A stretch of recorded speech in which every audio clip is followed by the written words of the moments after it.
Davita wakatambao kusvika maila popota Miriam ndokuimbao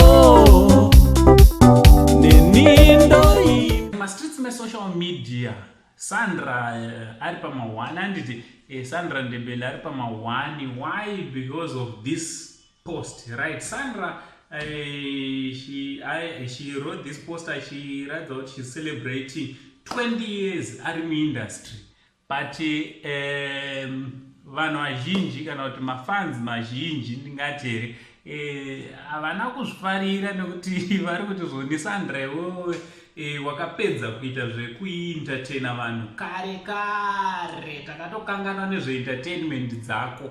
Chawakaita chete waientertain wakapedzisira pamuzebira manje muzebira ndinhasi here wazukuru wekuti mungati Sandra akapedzisira kuentertaina vanhu pamuzebira so vari kumuti uri kuti wanga uchientertaina uri muindustry ipi yachona because isusu hatitokuzivi vamwe vanhu vari kutaura zvakawanda mastreets esocial media. So what do you think nenyaya yaSandra zukuru yekuti ari kucelebrate 20 years ari muindustry, entertainment industry, but vamwe vari kuti aiwa iwo saverenge nemakore wanga usingachadi wanga usiri kuti entertaina ipapa chapo vari kuti hatisi kutoziva kutoti uri kuita nezvei.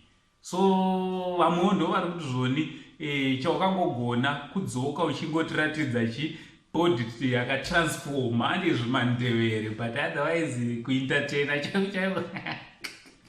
So what do you think vazukuru nenyaya yaSandra Ndebele ari kunzi nevanhu haachaimbe kana kuti haachaentertaine akungoratidzira body chete? From Uncle saying the only Zimbabwean uncle, ngataura nemumacomments mutiudze kuti munofungeiwo tichibva tati much love.